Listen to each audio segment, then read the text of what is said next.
Assalamualaikum warahmatullahi wabarakatuh. Perkenalkan, nama saya Ninda Satya Venturini dengan NIM 248201141 dari kelas 5C Farmasi. Kali ini saya akan membuat video pembelajaran tentang pengolahan data SPSS untuk memenuhi tugas biostatistika saya yang diampu oleh Bapak Hari Ade Saputra SSI MSI. Baiklah, langsung saja ke uji yang pertama, yaitu uji normalitas untuk menentukan data kita normal atau tidak. Untuk mempersingkat waktu, saya sudah memasukkan data-data saya ke dalam tabel seperti yang tertera pada layar. Kita langsung saja uji normalitas dengan cara pencet analyze, lalu ambil description statistik, lalu pencet export. Lalu masukkan kelompok hewan ke bagian factor list dan masukkan kadar kolesterol hewan ke dalam dependent list. Lalu lihat start untuk mencentang deskriptif dan persennya. Lalu pencet pada bagian plot dan centang normality plots with test. Lalu kembali dan tekan OK.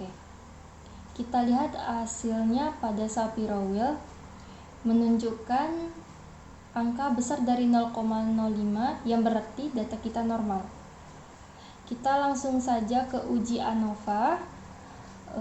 Kita pencet analyze, lalu kita ke compare mean, lalu kita pencet one way ANOVA. Selanjutnya masukkan kelompok hewan ke dalam faktor, masukkan kadar kolesterol ke dalam dependent list, lalu kita pencet post hoc, kita centang LSD, lalu kita pencet option. Jika ingin menambahkan deskriptif bisa dicentang juga, lalu pencet OK dan hasilnya akan keluar.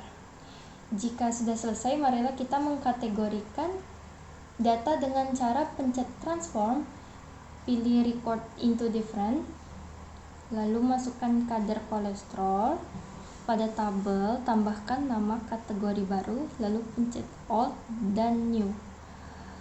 Kita akan membuat rentan pada bagian range dan throw, yaitu 90 sampai 119 bervalue 1, selanjutnya 120 sampai 139 bervalue 2, dan pada highest range kita buat 140 bervalue 3, yang mana pada data view kita buat desimal jadi 0 dan value-nya 1 sama dengan normal, 2 sama dengan sedang, dan 3 sama dengan tinggi.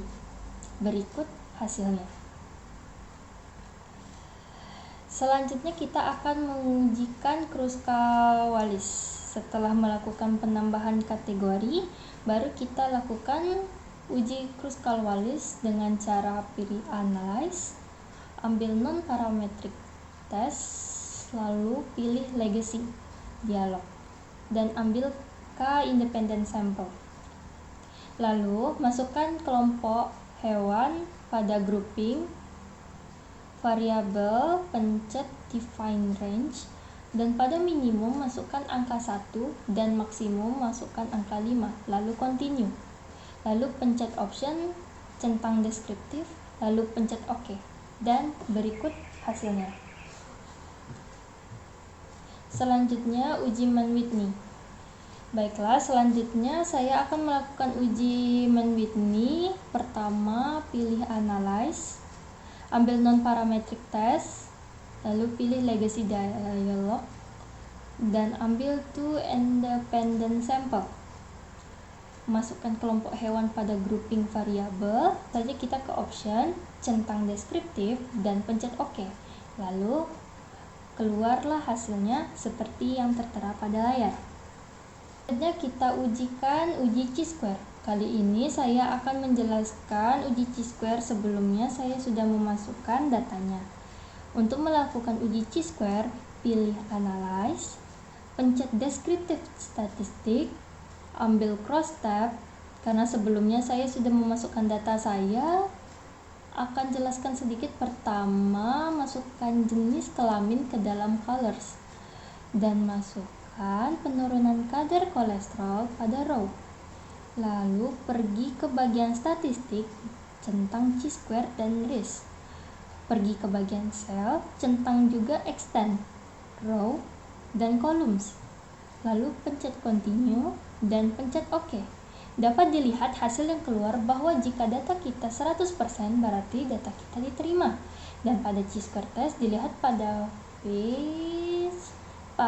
bagian tabel ekstraksi, jika besar dari alfa maka datanya tidak memiliki perbedaan penurunan kadar kolesterol perempuan dan laki-laki. Dan kita sampai ke ujian terakhir, yaitu uji regresi linear. Pada uji regresi linear saya sudah memasukkan datanya seperti yang ada di layar, yang mana untuk melakukan uji tersebut pilih analyze, ambil regression, pilih pada bagian linear, masukkan ups pada plot, lalu masukkan juga konsentrasi pada bagian dependen. Setelah itu pencet OK dan kita bisa lihat hasilnya seperti yang tertera. Untuk melihat data bisa diterima lihat pada bagian R2. Jika R2 nya lewat dari 0,95 maka datanya bisa dilanjutkan. Dan untuk menentukan Y dapat dilihat pada absorban yang ada di data, sedangkan A adalah konstan yaitu 107,719 dan Bx nya adalah min 140,964. Baiklah, itu saja video tentang pembelajaran pengolahan data pada SPSS yang dapat saya jelaskan. Terlebih dan terkurang mohon dimaafkan. Wassalamualaikum warahmatullahi wabarakatuh.